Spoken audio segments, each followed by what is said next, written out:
Welcome to the Deep Dive. Today, we're diving into something pretty core for a lot of English learners. You might have, decent vocabulary, good grammar grasp, but speaking, actually forming sentences quickly. It feels like hitting a brick wall sometimes. Exactly. You're watching the conversation fly by, and you're still just piecing your thoughts together. If that sounds familiar, well, this deep dive is definitely for you. Absolutely. We've looked at some really practical discussions to bring you this session. It's all about helping you build those sentences faster, get that smoother flow, fluency, basically. Right. Our mission here is to pull out the actionable steps, those insights that can really, accelerate your progress. Like a shortcut. Kind of, yeah. A direct route to speaking English more confidently and hopefully more effortlessly. Okay, let's unpack that. Why is the speed in putting sentences together? Why is it such a game changer for fluency? It's not just about knowing lots of words, is it? No, not at all. I mean, vocabulary is important, obviously. Yeah. But fluency, that's more about how effectively you use those words in, like, real time. Think of maybe, like music.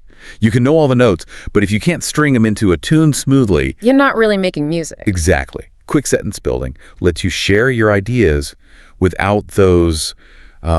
awkward long pauses that can really break the connection. It lets you jump in, participate, ask questions, connect, and those silences while you're searching, gosh, they can really knock your confidence. They really can.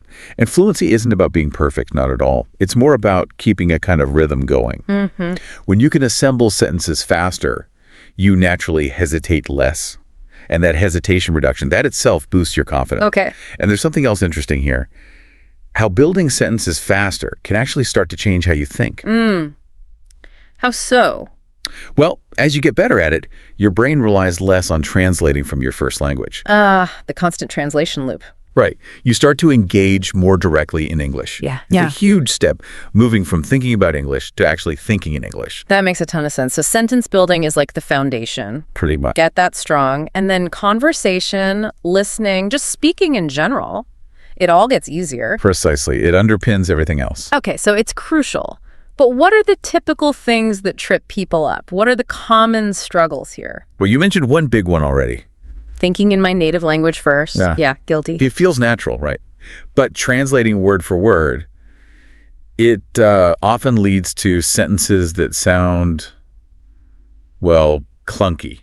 Or just plain wrong in English. Yeah, because the structures are different. Exactly. Languages just work differently. Another major hurdle is the fear of making mistakes. Oh, yeah. That can be completely paralyzing. You worry so much about getting it wrong that you either clam up or speak incredibly slowly. Right. And the irony is you actually get fluent by practicing, and practice means making mistakes. You have to risk sounding silly sometimes. You do. If you're too scared, you block that learning process. And another thing this might surprise some folks is this idea that fluency means using really complicated grammar and big words. Trying to sound impressive. Kind of, yeah. People think, sophisticated language equals fluency. But often, especially when you're learning, it just makes things harder. It really can. Simple, clear sentences are usually much more effective. Yeah. Trying to force complex structures often leads to more errors and slows you right down. Okay. And then there's just that pause, that moment when you're digging around in your brain for the right word. Yes, everything stops, the conversation moves on, and you're left behind. And that's exactly why getting faster at building those basic sentences is so important. The more you practice the fundamentals, the more automatic it becomes. Reduces that searching time. Right. And look, these struggles, they're normal. If you're experiencing them, you're definitely not alone. Okay, good to know. So, we know why it's vital. We know the common problems. Let's get to the solutions. The how-to. How do we start building sentences faster? What's step one? Step one is really about shifting focus. Instead of just thinking about individual words, start thinking in terms of sentence patterns. Patterns, like templates. Exactly. Basic frameworks you can use again and again. Things like I want to, or I like, or I am. Okay. So you have these ready-made starters and you just plug in specific... Precisely. I want to learn English. I like pizza. I am happy. It makes it less daunting than building everything from scratch each time. Don't worry about super complex grammar yet, just these simple patterns. Okay, patterns first. What's next? Nail down the fundamental English sentence structure, subject plus verb plus object. The absolute core. She reads books. I eat rice. They play football. Yeah. Think of it like a formula. Who plus does what plus to what. Right. If you internalize that, make it automatic, sentence generation gets much, much quicker. Okay, subject, verb, object. Got it. Then what? Make your practice relevant. Connect it to your life. How do you mean? Focus on making sentences about your daily routine, your hobbies, work, family, stuff you actually know and talk about. So instead of abstract grammar drills. Right. Practice saying, I wake up at 7 a.m., or I study nursing, or I enjoy watching movies. Using vocabulary you already have in context that makes sense to you, that feels more practical. It really is. It prepares you for actual conversations. Okay. So step 4 involves a bit of a mental shift. Try to visualize, don't translate. Visualize? Yeah. Instead of thinking the sentence in your language and then converting it, try to picture the action or the thing. Okay. So if you're drinking tea, picture yourself doing it and then just say directly in English, I am drinking tea. Without the middle step of translation. Exactly. It helps train your brain to operate in English. It's a huge accelerator over time. I can see how that would cut down processing time. Okay, visualize. What's step 5? Sentence drills, repetition. Drills. Sounds a bit like school homework. Doesn't have to be boring.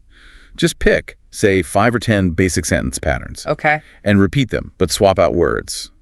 So if the pattern is, I like something, you say, I like coffee, I like music, I like walking, I like doing these deep dives. I get it. Building muscle memory for the structure. Exactly. It builds speed and confidence. You're training your brain to just produce those common structures automatically. Okay, drills make sense.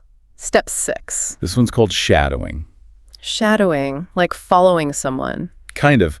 You listen to a native speaker from a podcast, a video, anything, and you repeat what they say, either right after them or even at the same time. Oh, interesting. It helps massively with pronunciation, rhythm, intonation, but it also trains your ear and brain to process the flow of spoken English.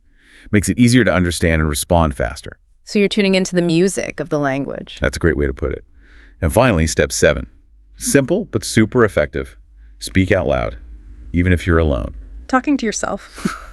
My specialty. C. You're already practicing. Describe what you're doing.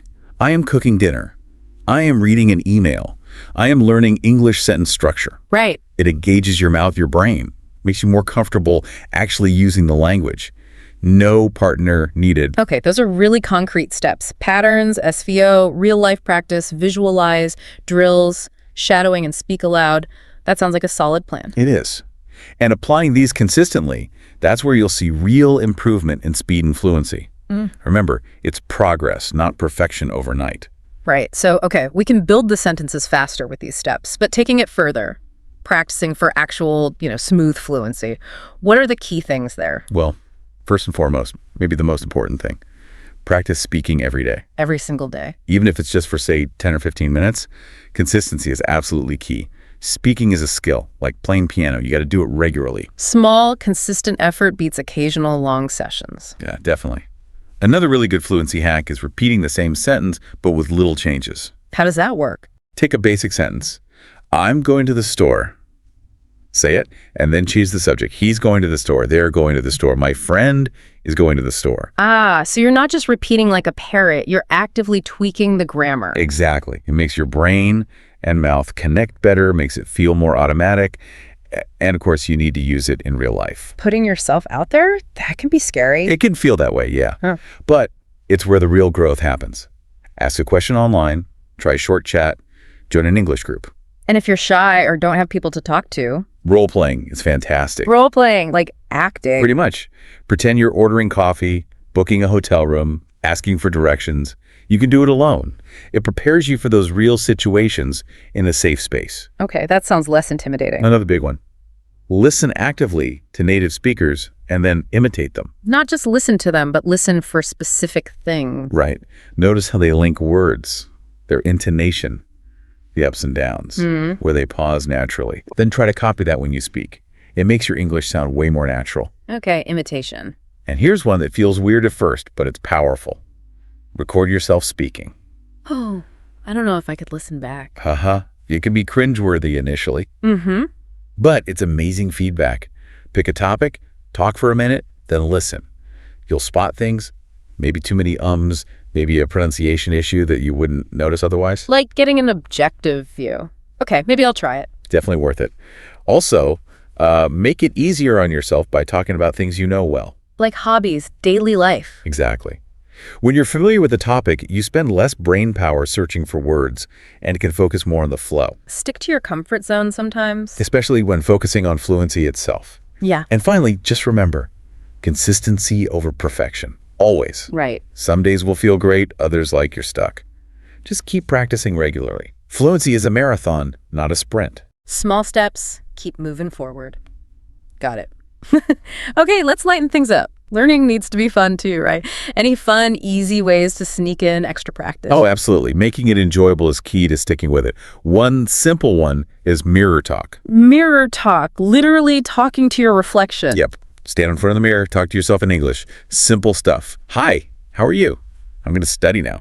I feel pretty good today. Feels a bit weird, but I can see how it builds comfort. It really does. You see yourself speaking English, watch your mouth move, builds confidence. Another easy one, use your phone's voice assistant. Siri or Google Assistant for practice. Yeah. Ask them questions. What time is it? What's the weather? Tell me a joke. It's low-stakes speaking practice. If it understands you, your pronunciation is probably okay. That's clever. Okay, what else? Singing. Find some English songs you like, especially slower ones with clear lyrics. Language learning karaoke. Exactly. Sing along. It's fantastic for rhythm, pronunciation, and you pick up vocabulary and phrases without even trying sometimes. Lyrics get stuck in your head. They do. And lastly, back to role-playing again. We mentioned it for fluency, but it can be fun too. Acting out scenes. Yeah. Order imaginary food, check into a fake hotel, introduce yourself at a pretend party, alone or with a friend. It makes the practice feel more active and less like study. Okay, mirror talk, voice assistance, singing, role-playing, those all sound pretty painless, even enjoyable. That's the idea. Blend practice into things you might actually like doing. Good advice. Okay, so we've got strategies, practice methods, fun ideas. What about things to avoid?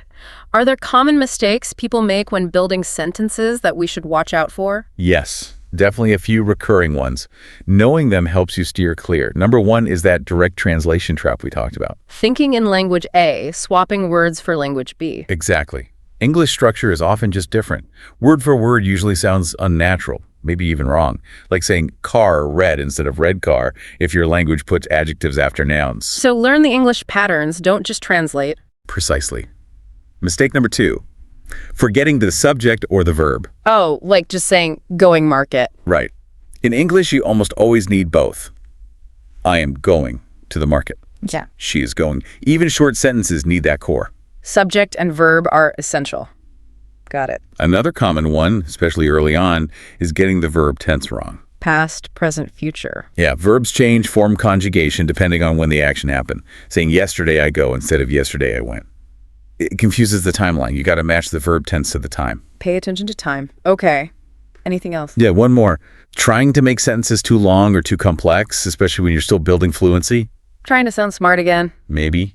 Or just trying to pack too much in. It often just becomes a tangled mess, more chances for errors. Keep it simple, stupid. Well. KISS principle. Haha, basically. Start short and clear, add detail later when you're more comfortable. Fluency is about clear communication, not complexity for complexity's sake. Okay, so recap. Avoid direct translation. Always have a subject and verb. Get the verb tense right for the time. And keep sentences reasonably simple to start. Valuable warnings. They really are. Just being aware of these common pitfalls is a huge first step to avoiding them and sounding more natural. Well, this has been incredibly useful, a real deep dive into building sentences faster for better fluency. We've hit on the why, the struggles, the step-by-step how, practice techniques, fun stuff, and the mistakes to avoid. Yeah, and the big takeaway really is that consistent effort pays off. Even small bits of practice add up significantly over time. You can learn this, you can speak fluently. It just takes that regular effort. Absolutely. So for everyone listening, maybe think about this as you go about your day. Which one of these techniques we talked about really clicked with you? Which one could you try, like today or tomorrow? Because consciously focusing on how you build those sentences, that could be the very thing that unlocks a whole new level of confidence and ease in your English speaking. It's about taking that first step and then the next one. Keep that momentum going.